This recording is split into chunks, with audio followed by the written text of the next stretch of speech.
निर्मला का विवाह हो गया। ससुराल आ गई। वकील साहब का नाम था मुंशी तोताराम। सांवले रंग के मोटे ताजे आदमी थे। उम्र तो अभी 40 से अधिक न थी, पर वकालत के कठिन परिश्रम से सिर के बाल पका दिए थे। व्यायाम करने का उन्हें अवकाश न मिलता था। वहाँ तक कि कभी कहीं घूमने भी ना जाते, इसलिए तोंद निकल आई थी। देह के स्थूल होते हुए भी आए दिन कोई ना कोई शिकायत रहती थी। मंदगनी और बवासीर से तो उनका चिरस्थायी संबंध था, अतः वे बहुत फूंक फूंक कर कदम रखते थे। उनके 3 लड़के थे। बड़ा मनसाराम 16 वर्ष का था, मंजला, जियाराम 12 और सियाराम 7 वर्ष का। तीनों अंग्रेजी पढ़ते थे। घर में वकील साहब की विधवा बहन के सिवा और कोई औरत न थी। वही घर की मालकिन थी। उनका नाम था रुक्मणी और अवस्था 50 के ऊपर थी। ससुराल में कोई न था। स्थायी रीति से यहीं रहती। तोताराम दंपति विज्ञान में कुशल थे।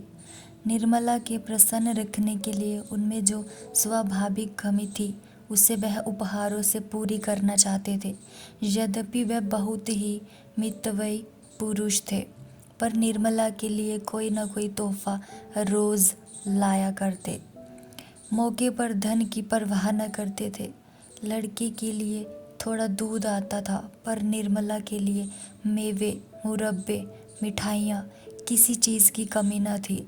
अपनी जिंदगी में कभी सैर तमाशे देखने न गए थे, पर अब छुट्टियों में निर्मला को सिनेमा, सर्कस, थिएटर दिखाने ले जाते थे। अपने बहुमूल्य समय का थोड़ा सा हिस्सा उसके साथ बैठकर ग्रामोफोन बजाने में व्यतीत करते थे। लेकिन निर्मला को ना जाने क्यों तोताराम के पास बैठने और हंसने बोलने में संकोच होता था। इसका कदाचित ये कारण था कि अब तक ऐसा ही एक आदमी उसका पिता था, जिसके सामने वह सिर झुकाकर देह चुराकर निकलती थी। अब उनकी अवस्था का एक आदमी उसका पति था। वह उसे प्रेम की वस्तु नहीं, सम्मान की वस्तु समझती थी। उनसे भागती फिरती, उनको देखते ही उसकी प्रफुल्लता पलायन कर जाती थी। वकील साहब को न के दंपति विज्ञान ने सिखाया था कि युवती के सामने खूब प्रेम की बातें करनी चाहिए, दिल निकाल कर रख देना चाहिए। यही उसके वशीकरण का मुख्य मंत्र है। इसीलिए वकील साहब अपने प्रेम प्रदर्शन में कोई कसर न रखते थे। लेकिन निर्मला को इन बातों से घृणा होती थी।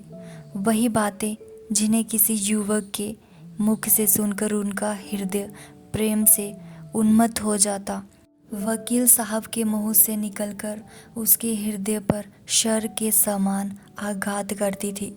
उनमें रस ना था, उल्लास ना था, उन्माद ना था, हृदय ना था, केवल बनावट थी। धोखा था और शुष्क नीरस शब्द आडंबरा उसे इत्र और तेल बुरा न लगता, सैर तमाशे बुरे न लगते, भनाव सिंगार भी बुरा न लगता था। बुरा लगता था तो केवल तोताराम के पास बैठना।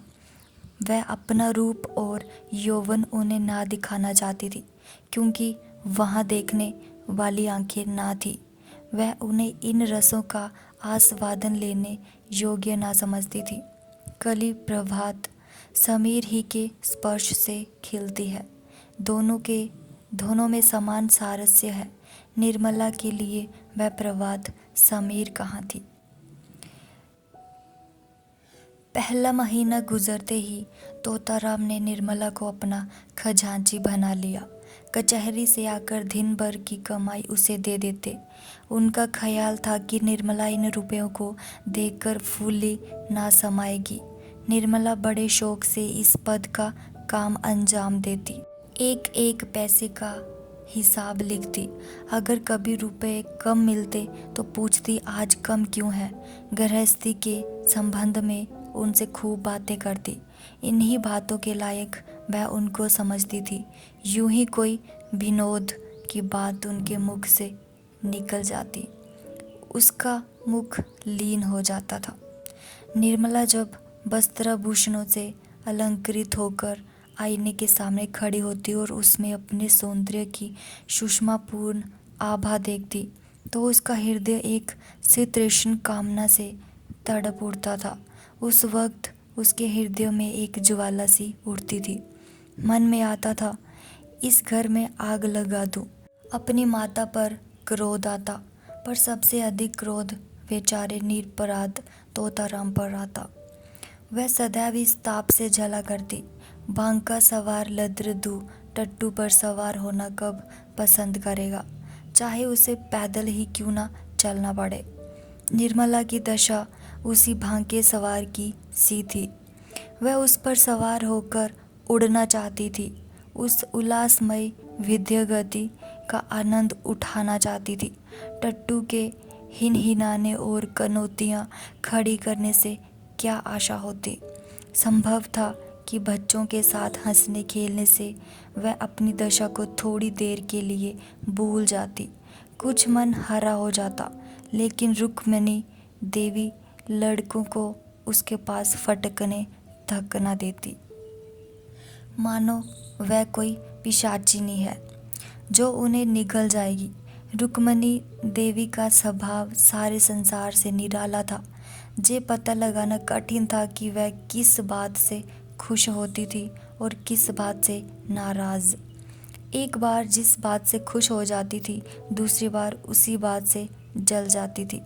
अगर निर्मला अपने कमरे में बैठी रहती तो कहती कि ना जाने कहाँ से मनहूसिन है। अगर वह कोठे पर चढ़ जाती जब महरियों से बातें करती तो छाती पीटने लगती। न लाज है न शर्म, निगोड़ी ने हया बून खाई। अब क्या कुछ दिनों में बाजार में नाचेगी। जब से वकील साहब ने निर्मला के हाथ में रुपए पैसे देने शुरू किए, रुक्मिणी उसकी आलोचना करने पर आरूढ़ हो गई। उन्हें मालूम होता था कि अब प्रलय होने में बहुत थोड़ी कसर रह गई है। लड़कों को बार बार पैसों की ज़रूरत पड़ती। जब तक खुद स्वामिनी थी उन्हें बहला दिया करती थी, अब सीधे निर्मला के पास भेज देती। निर्मला को लड़कों के चटोरापन अच्छा न लगता था, कभी कभी पैसे देने से इनकार कर देती। रुक्मिणी को अपने भागवान सर करने का अवसर मिल जाता। अब तो मालकिन हुई है, लड़के काहे को जिएंगे। बिना माँ के बच्चों को कौन पूछे। रुपयों की मिठाइयाँ खा जाते थे, अब धेले धेले को तरसते हैं। निर्मला अगर चिढ़कर किसी दिन बिना कुछ पूछे ताछे पैसे दे देती तो देवी जी उसकी दूसरी ही आलोचना करती।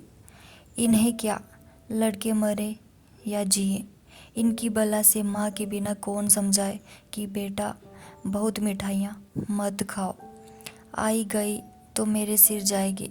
इन्हें क्या। जहीं तक होता तो निर्मला शायद जब्त कर जाती, पर देवी जी तो खुफिया पुलिस से सिपाही की भांति निर्मला का पीछा करती रहती थी। अगर वह कोठे पर खड़ी है तो अवश्य ही किसी पर निगाह डाल रही होगी। मेहरी से बातें करती है तो अवश्य ही उनकी निंदा करती होगी। बाजार से कुछ मंगवाती है तो अवश्य कोई विलास वस्तु होगी। जे बराबर उसके पत्र पढ़ने की चेष्टा किया करती, छिप छिप कर बातें सुना करती। निर्मला उनकी धोधरी तलवार से कांपती रहती थी। जहाँ तक कि उसने एक दिन पति से कहा, आप ज़रा जीजी को समझा दीजिए, क्यों मेरे पीछे पड़ी रहती हैं। तोताराम ने तेज़ होकर कहा, तुम्हें कुछ कहा है क्या? रोज़ ही कहती है, बात मुँह से निकालना मुश्किल है। अगर उन्हें इस बात की जलन हो कि जे मालकिन क्यों बनी हुई है तो आप उन्हीं को रुपए पैसे दीजिए, मुझे ना चाहिए। यही मालकिन बनी रहे। मैं तो केवल इतना चाहती हूँ कि कोई मुझे ताने महने ना दिया करे। जे कहते कहते निर्मला की आंखों से आंसू बहने लगे। तोताराम को अपना प्रेम दिखाने का जब बहुत ही अच्छा मौका मिला, बोले, मैं आज ही उनकी खबर लूँगा, साफ कह दूँगा, मुँह बंद करके रहना है तो रहो, नहीं तो अपनी राह लो। इस घर की स्वामिनी वह नहीं है, तुम हो। वह केवल तुम्हारी सहायता के लिए है। अगर सहायता करने के बदले तुम्हें दिख करती है तो उनके यहाँ रहने की ज़रूरत नहीं। मैंने सोचा था कि विधवा है, अनाथ है, पाव भर आटा खाएंगी, पड़ी रहेंगी। जब और नौकर चाकर खा रहे हैं तो वह तो अपनी बहन है। लड़कों को देखभाल के लिए एक औरत की ज़रूरत भी थी, रख लिया। लेकिन इसके ये माने नहीं कि वह तुम्हारे ऊपर शासन करे। निर्मला ने फिर कहा, लड़कों को सिखा देती है कि जाकर माँ से पैसे मांगे। कभी कुछ लड़के आकर मेरी जान खाते हैं। घड़ी भर लेटना मुश्किल हो जाता है। डांटती हूँ तो वह आंखें लाल पीली करके दौड़ती है। मुझे समझती है कि लड़कों को देखकर जलती है। ईश्वर जानते होंगे कि मैं बच्चों को कितना प्यार करती हूँ। आखिर मेरे ही बच्चे तो हैं, मुझे उनसे क्यों जलन होगी। तोताराम क्रोध से कांप उठे, बोले, तुम्हें जो लड़का दिख करे उसे पीट दिया करो। मैं भी देखता हूँ कि लोंडे शरीर हो गए हैं। मनसाराम को तो मैं बोर्डिंग हाउस में भेज दूंगा, बाकी दोनों को तो आज ही ठीक किए देता हूँ। उस वक्त तोताराम कचहरी जा रहे थे। डांट डपट करने का मौका ना था, लेकिन कचहरी से लौटते ही उन्होंने घर में रुक्मणी से कहा, क्यों बहन, तुम्हें इस घर में रहना है या नहीं? अगर रहना है शांत होकर रहो, जे क्या कि दूसरों का रहना मुश्किल कर दो। रुक्मणी समझ गई कि बहू ने अपना वार किया, पर वह दबने वाली औरत ना थी। एक तो उम्र में बड़ी, 30 पर इसी घर की सेवा में जिंदगी काटती थी। किसकी मजाल थी कि उन्हें बेदखल कर दे। उन्हें बाई की इस शुद्धता पर आश्चर्य हुआ।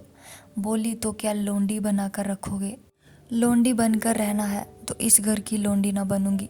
अगर तुम्हारी ये इच्छा हो कि घर में कोई आग लगा दे और मैं खड़ी देखा करूं, किसी को बेराह चलते देखूं तो चुप साध लूं, जो जिसके मन में आए करे, मैं मिट्टी की देवी बनी रहूं, तो जे मुझसे ना होगा। जे हुआ क्या जो तुम इतना आपे से बाहर हो रहे हो? निकल गई सारी बुद्धिमानी। कल की लौंडिया चोटी पकड़कर नचाने लगी, कुछ पूछना ना ताछना।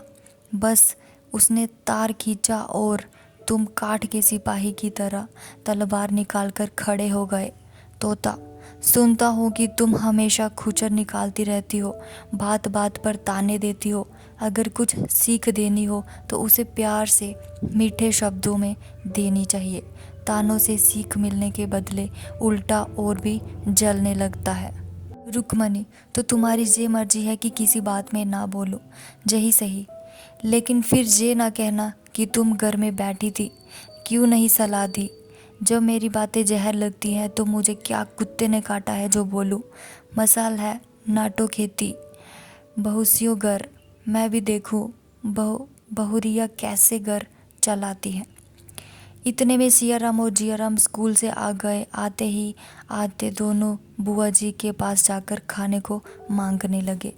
रुक्मणी ने कहा, जाकर अपनी नई अम्मा से क्यों नहीं मांगते? मुझे बोलने का हुक्म नहीं है। तोता, अगर तुम लोगों ने उस घर में कदम रखा तो टांग तोड़ दूंगा। बदमाशी पर कमर बांधी है। जियाराम जरा शौक था, बोला, उनको तो आप कुछ नहीं कहते, हम ही को धमकाते हैं, कभी पैसे नहीं देती। सियाराम ने इस कथन का अनुमोदन किया। कहती है मुझे दिख करोगे तो कान काट लूंगी। कहती है कि नहीं जिया। निर्मला अपने कमरे से बोली, मैंने कब कहा था कि तुम्हारे कान काट लूंगी? अभी से झूठ बोलने लगे। इतना सुनना था कि तोताराम ने सियाराम के दोनों कान पकड़कर उठा लिया। लड़का जोर से चीख मारकर रोने लगा। रुक्मणी ने दौड़कर बच्चे की मुंशी जी के हाथ से छुड़ा लिया और बोली, बस रहने भी दो, क्या बच्चे को मार डालोगे? हाय हाय, कान लाल हो गया। सच कहा है, नई बीबी पाकर आदमी अंधा हो जाता है। अभी से ये हाल है तो इस घर के भगवान ही मालिक हैं। निर्मला अपनी विजय पर मन ही मन प्रसन्न हो रही थी। लेकिन जब मुंशी जी ने बच्चे का कान पकड़कर उठा लिया तो उससे ना रहा गया, छुड़ाने को दौड़ी, पर रुक्मणी पहले ही पहुंच गई थी। बोली, पहले आग लगा दी, अब बुझाने दौड़ी हो। जब अपने लड़के होंगे तब आंखें खुलेंगी, पराई पीर क्या जानो। निर्मला, खड़े तो हैं, पूछ लो ना, मैंने क्या आग लगा दी। मैंने इतना ही कहा था कि लड़के मुझे पैसे के लिए बार बार दिख करते हैं। इसके सिवाय जो मेरे मुंह से कुछ निकला हो तो मेरे आंखें फूट जाएं। तोता, मैं खुद इन लोंडों की शरारत देखा करता हूँ, अंधा थोड़े ही हूँ। तीनों जिद्दी और शरारती हो गए हैं। बड़े मियाँ को तो मैं आज ही हॉस्टल में बेचता हूँ। रुक्मणी, अब तक तुम्हें इनकी कोई शरारत ना सूझी थी, आज आंखें क्यों इतनी तेज हो गई। तोताराम, तुम इन्हें इतना शौक कर रखा है। रुक्मणी, तो मैं ही विष की गांठ हूँ, मेरे ही कारण तुम्हारा घर चौपट हो रहा है। लो, मैं जाती हूँ, तुम्हारे लड़के हैं, मारो चाहे काटो, ना बोलूँगी। जे कहकर वह वहाँ से चली गई। निर्मला बच्चों को रोते देकर बेहाल हो उठी। उसने उसे छाती से लगा लिया और गोद में लिए हुए अपने कमरे में लाकर उसे चुमकारने लगी। लेकिन बालक और भी सिसक सिसक कर रोने लगा। उसका अबोध हृदय इस प्यार में वह मात्र स्नेह न पाता था जिससे देव ने उसे वंचित कर दिया था। ये वात्सल्य न था, केवल दया थी। जे वह वस्तु थी जिस पर उसका कोई अधिकार ना था, जो केवल भिक्षा के रूप में उसे दी जा रही थी। पिता ने पहले भी एक बार मारा था जब उसकी माँ जीवित थी, लेकिन तब उसकी माँ उसे छाती से लगाकर रोती न थी। वह अप्रसन्न होकर उससे बोलना छोड़ देती, जहाँ तक कि वह सवाई थोड़ी ही देर के बाद कुछ भूल कर फिर माता के पास दौड़ा जाता था। शरारत के लिए सजा पाना तो उसकी समझ में आता था, लेकिन मार खाने पर चुमकारा जाना उसकी समझ में ना आता था। मातृ प्रेम में कठोरता होती थी, लेकिन मृदुलता से मिली हुई इस प्रेम में करुणा थी। पर वह कठोरता ना थी जो आत्मीयता का गुप्त संदेश है। स्वस्थ अंग की परवाह कौन करता है, लेकिन वही अंग जब किसी वेदना से टपकने लगता है तो उसे ठेस और धक्के से बचाने का यत्न किया जाता है। निर्मला का करुण रोदन बालक और उसके अनाथ होने की सूचना दे रहा था। वह बड़ी देर तक निर्मला की गोद में बैठा रोता रहा और रोते रोते सो गया। निर्मला ने उसे चारपाई पर सुलाना चाहा तो बालक ने सुषुप्ता अवस्था में अपनी दोनों कोमल बाहें उसकी गर्दन में डाल दी और ऐसा चिपट गया मानो नीचे कोई गड्ढा हो। शंका और भय से उसका मुख विकृत हो गया। निर्मला ने फिर बालक को गोद में उठा लिया। चारपाई पर ना सुला सकी। इस समय बालक को गोद में लिए हुए उसे वह दृष्टि हो रही थी जो अब तक कभी ना हुई थी। आज पहली बार उसे आत्मवेदना हुई, जिसके ना आंख नहीं खुलती। अपना कर्तव्य मार्ग नहीं समझता, वह मार्ग अब दिखाई देने लगा।